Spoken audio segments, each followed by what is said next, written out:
توجه کردین که چند قسمته که دلم نمیخواد بگم سلام و فقط دوست دارم بگم خوش اومدین به یک قسمت دیگه از رادیو ویرگول با عرفانه. فکر میکنم این سلام کردنه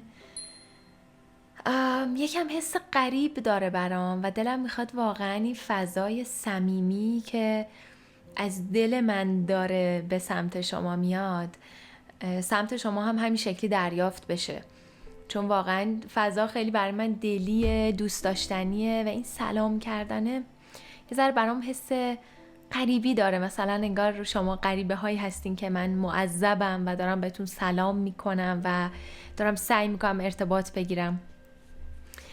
پس هر قسمت حالا هوای خودشو داره، حالا هر شکلی که دلمون بود شروع میکنیم. خوش اومدین. این پادکست درباره رفاقت، دوستی، معاشرت و موضوعاتی از این جنسه.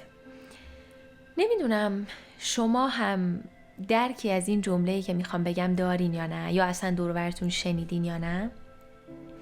من از همسنای خودم خیلی اینو میشنوم که ما عضو هیچ اکیپی نیستیم، هیچ دوستی نداریم، یا خیلی وقتا به من میگن خوش به حالت، کلی معاشرت داری، نمیدونم دوستای خوبی داری. یک جمله تکرار شونده ایه که واقعا مثلا از هر 10 نفر 4-5 نفر دارن اینو بیان میکنن و واقعا به نظرم خیلی مهم اومد که دربارش صحبت بکنم. دوستی و معاشرت و ارتباطات خیلی لایه‌های پیچیده‌ای داره.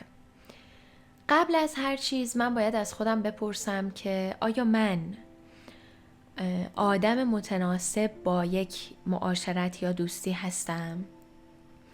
یعنی چقدر اهل معاشرتم، چقدر جنس حضورم، جنس کیفیتی که دارم رفاقته. و قبل از همه اینا اصلا آیا من با خودم رفاقتی تجربه میکنم که حالا بتونم یک رفیقی هم داشته باشم، یک دوستی رو هم در دنیای واقعی انسانی ایجاد بکنم. من فکر میکنم قبل از هر کسی، قبل از هر ارتباطی، ارتباط با خود ماست. من با خودم، دوستی من با خودم، تجربه معاشرت من با خودم. هر وقت این واقعا تجربه لذت بخشی بسازه، به نظر من ارتباط‌های بیرون از دنیای وجود ما هم میتونن ارتباط‌های لذت بخشی رو بسازن.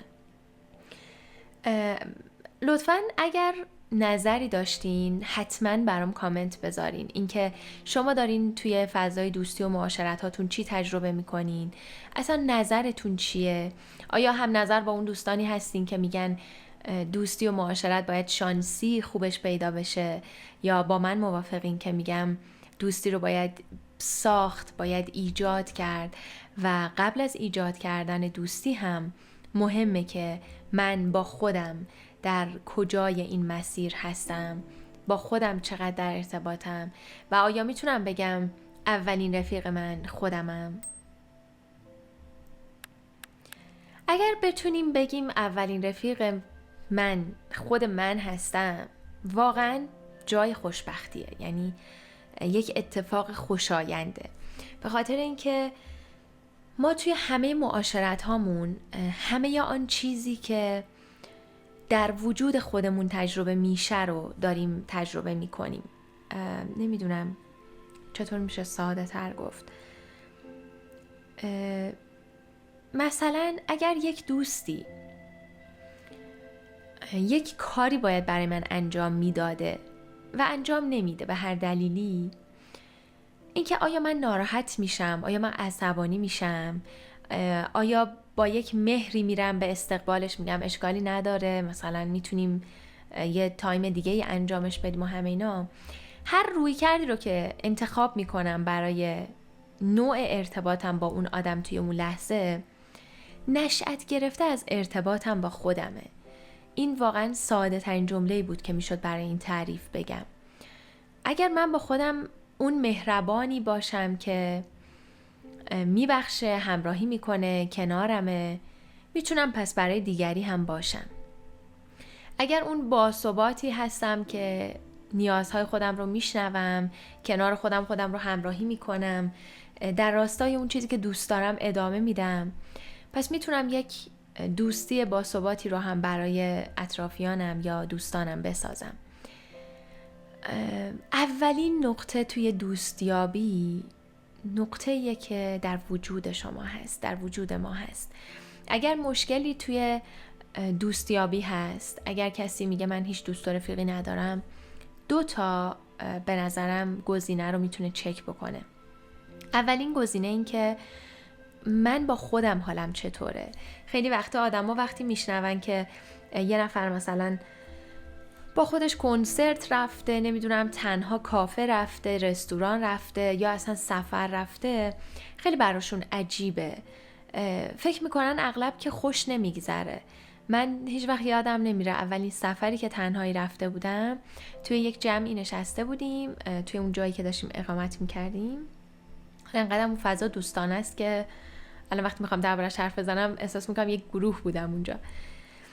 تنها رفته بودم و شروع شد صحبت که هر کسی از کجا اومده، با کی اومده و اینا. من گفتم خب من تنها اومدم و اغلب بازخوردها این شکلی بود که مثلا تنها مگه خوش میگذره؟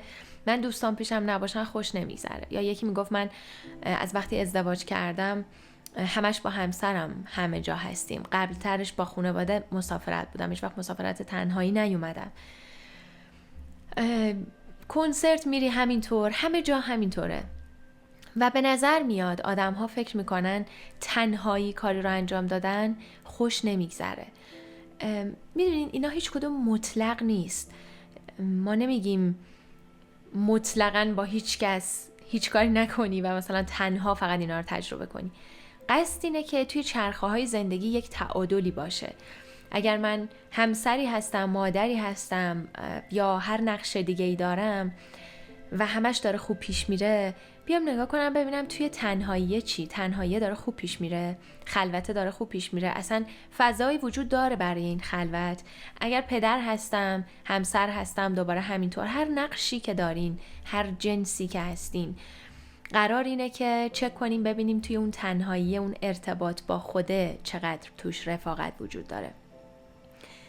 خلاصه این که عموم فکر میکنن خوش نمیگذره، باید یک جمعیتی باشن، باید حتما کسی باشه کنارت که بتونی خوش بگذرونی. ولی واقعیت اینه که اگر ارتباط با خود من ساخته شده باشه، که حالا توی ویدیوهای قبلی اگه برین ببینین گفتم هر کسی ممکنه این مسیر رشد رو به یک نحوی از یک راهی طی بکنه. حتما اون ویدیو رو ببینین، خیلی شفاف میکنه مسیر رو براتون. هر کسی ممکنه یک جوری اینو طی بکنه، ولی مهم اینه که این ارتباط ساخته بشه. اگر من آدمی هستم که فقط وقتی دوستانم پیشم هستن بهم خوش میگذره، پس جای سوال داره واقعا چرا من نمیتونم با خودم خوش بگذرونم؟ یا خیلی وقتا زوجا همینطور، زوجهایی هستن که همیشه فکر میکنن دوستاشون باید باشن تا اکیپی خوش بگذره یا مثلا سرگرمی ایجاد بکنن یا هرچی. ولی هر کدوم از شما چک بکنین ببینین ارتباطتون با خودتون چطوریه، حالا خلوت دو نفرتون چطوریه. هر ارتباطی رو بخوایم رشدش بدیم، واقعا از ریشه که ارتباط با خودمون هست میتونیم این کار رو انجام بدیم.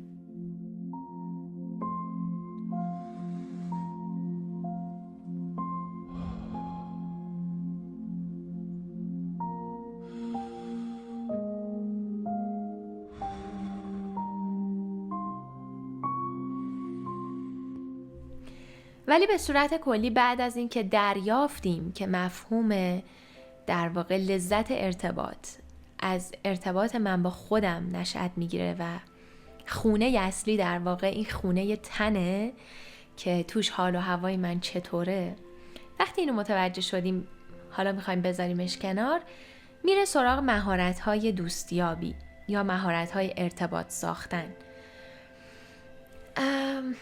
به نظرم خیلی خوبه که برای اولین قدم بیام از خودم بپرسم من چگونه آدمی در یک معاشرت هستم. بیام خودم رو نگاه بکنم به عنوان یک رفیق. فکر کنید که من، عرفانه و یک من دیگه‌ای کنارم قرار میگیره که میخواد عرفانه رو از بیرون ببینه. مثلا من دارم میبینم عرفانه این کار رو انجام میده، اینطوری فکر میکنه، اینجوری رفتار میکنه. بیام نگاه کنم واقعا که چه جور دوستیه، چطور رفیقیه، تعریف رفاقت اصلا براش چیه. آیا برای عرفانه رفاقت به این معنیه که هر نیازی من داشته باشم دوستان باید باشن، اگر میخوام خرید کنم، اگر میخوام از تنهایی در بیام، اگر حوصله‌ام سر رفته، یا اگه میخوام کلاسی برم؟ آیا فکر میکنم دوست وظیفش اینه که توی اینها با من همراهی بکنه؟ یا فکر میکنم دوست کسیه که باید همیشه چیزی بدونه یا جایگاه موقعیتی خوبی داشته باشه که من بتونم بهش بگم دوست؟ اول اینا رو یکم با خودمون شفاف بکنیم که من به چه کسی میگم دوست. انسان‌ها در نگاه من کجا هستن؟ چه تعاریفی وجود داره؟ و بعد این خیلی میتونه به ما کمک کنه که نگاه خودمون رو به معاشرت و رفاقت بهتر درک بکنیم. آیا من آدمیم که دلم میخواد دوستان زیادی رو داشته باشم که باشون سفر برم؟ یا نه، شاید اصلا آدمی هستم که انسان‌ها برام قشنگن، از معاشرت‌های جدید لذت میبرم، آدم‌های ناشناخته رو دوست دارم کشفشون کنم و 1001 دسته‌بندی دیگه که واقعا اندازه هر کدوم از ما آدم‌ها ممکنه معنی و مفهومی برای رفاقت وجود داشته باشه. بعد از اینکه این شفاف شد، نگاه کنیم ببینیم چی باعث شده که الان من هیچ دوستی نداشته باشم. آیا چرخه های رفتاری غلطی رو با دوستانم تا این لحظه پیش بردم که الان هیچ معاشرتی ندارم؟ اونها رو پیدا بکنم. شاید همیشه مثلا سر موضوع توقع داشتن ارتباطات من خراب شده باشه. بیام روی این توقع مکسی کنم، یکم بررسیش کنم، ببینم چی بوده که دوستی های من رو در واقع اجازه نداده که ادامه دار بشن. یا شاید نه، شاید من آدمی هستم که هیچ وقت اجازه ندادم دوستی ساخته بشه، معاشرتی ساخته بشه. اینجا هم دوباره یک نگاهی به خودمون باید داشته باشیم که من چه آدم‌هایی با چه ویژگی‌هایی رو دوست دارم که توی دایره رفقام، رفاقت‌هام داشته باشم. آدم‌های هنری، آدم‌هایی که مثلا اهل تئاترن، اهل سینما هستن، آدم‌هایی که درونگران، ساکتن، کتاب خونن. میدونین یه سری ویژگی‌های این شکلی هست که به ما کمک میکنه مسیر رو راحت‌تر قدم برداریم. برای مثال عرفانه میاد متوجه میشه که دوستانی که اهل هنر هستن رو دوست داره. خب اگر الان در هیچ معاشرتی نیست و در واقع حالا عضو هیچ اکیپی نیست یا هر جمله‌ای که شما تو ذهنتون الان دارین میارین و ما زیاد میشنویمش توی جامعه، میفهمم که خب اگر من دنبال معاشرت‌های هنری هستم پس باید خودم رو توی این فضاها قرار بدم دیگه. نمیشه که من توی خونم بشینم و منتظر باشم دوستی یا رفاقتی ساخته بشه.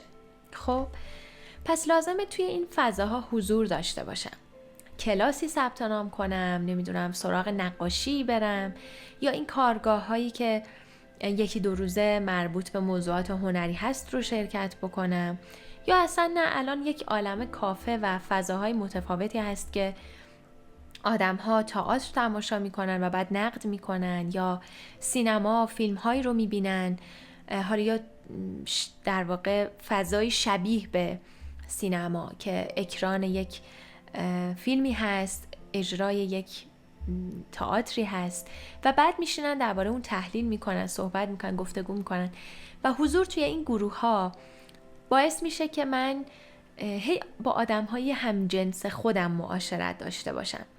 از بین اینها شاید ارتباط هایی شکل بگیره، دوستی هایی ساخته بشه که طبیعتاً به انتخاب من و سبک و سلیقه نگرش من نزدیک باشه. پس اگر دلمون دوستی میخواد، دلمون معاشرت میخواد، هیچ وقت نمیتونیم بشینیم و بگیم شانسیه، یا نمیتونیم به آدم هایی که معاشرت های زیادی دارن بگیم خوش به حالت، شانس باهات یار بوده. شاید شانس درصدی در واقع اثر داشته باشه، ولی همش شانسی نیست. اینکه من چه کیفیتی دارم برای خودم و بعد چه کسی، چه جنسی از دوستی رو انتخاب میکنم برای خودم و بعد اینکه من توی اون دوستی چه ارتباط و کیفیتی دارم، در واقع 3 تا زنجیره‌ای هستن که هر چقدر هر کدومشون رشد کنه، من ارتباطات با کیفیت من نزدیک به خودم رو تجربه میکنم. هر چقدر به خودم نزدیک تر شم، پس میتونم معاشرت‌های عمیق‌تری بسازم.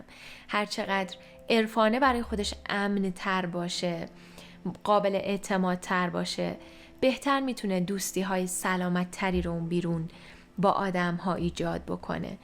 و اینکه خودمون رو توی فضاهایی قرار بدیم که آدم‌های همجنس خودمون رو ملاقات بکنیم هم واقعا بی اثر نیست. همین الان شمایی که دارین این ویدیو رو میبینین احتمالاً کنجکاو هستین برای اینکه یا دغدغه‌ای دارین برای اینکه رشد بدین به خودتون، حالا تو هر بخشی از وجودتون که الان احساس نیاز میکنین. خب پس چقدر قشنگه که خودتون رو در کنار آدم‌های دیگری قرار بدین که اونها هم همین دغدغه رو دارن و اونها هم در واقع دارن روی خودشون کار میکنن. بشین با هم گفتگو بکنین، فیلم هایی که حالا موضوعات رشد فردی دارن نگاه بکنین و بعد نگرش هاتون رو با هم به اشتراک بگذارین. این واقعا قدم قدم برداشتن هاییه که برای ارتباط ها لازم زحمت کشیده بشه.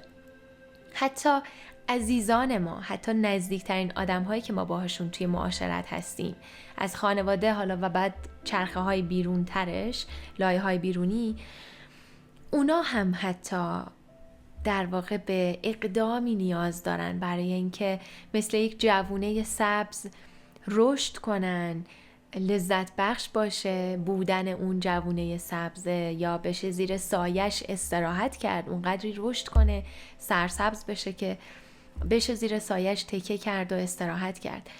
وقتی برای اینها هیچ کاری نمی کنیم، طبیعتاً یک جایی اگر شعله‌ای باشه خاموش میشه، اگر گرمایی باشه سرد میشه.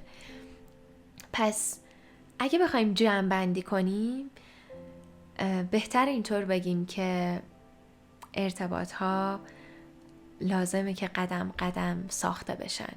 اول از همه ارتباط من با خودم که اون هم آهسته و گام به گام و قدم به قدم جلو میره. امیدوارم همیشه سلامت باشین، دوستی های خوب، ارتباط های ماندگار بسازین که واقعا یکی از لذت بخشترین بخش های زندگی ما میتونه معاشرت های ما باشه. وقتی میتونیم از آدم ها کمکی بگیریم، از دوستانمون در واقع امنیتی رو تجربه بکنیم، امنیتی رو بتونیم به اونها بدیم و 1001 معانی عمیق لذت بخش رو در کنارشون بسازیم، دربارش گفتگو کنیم یا در خودمون اصلاح کنیم، واقعا چرا که نباشن. امیدوارم پر از عشق باشین، دوستی های ناب رو بسازین و اگر هر جای این ارتباط ساختن چالشی دارین، بتونین برگردین به خودتون، با نگاه کردن، با نوشتن، با کنار خودتون بودن چالش رو رد بکنین و اولین دوستی که ساختین رو اینجا با منم به اشتراک بگذارین. ذوقش قطعاً چند برابر میشه. یادتون نره که مراقب خودتون باشین و فعلا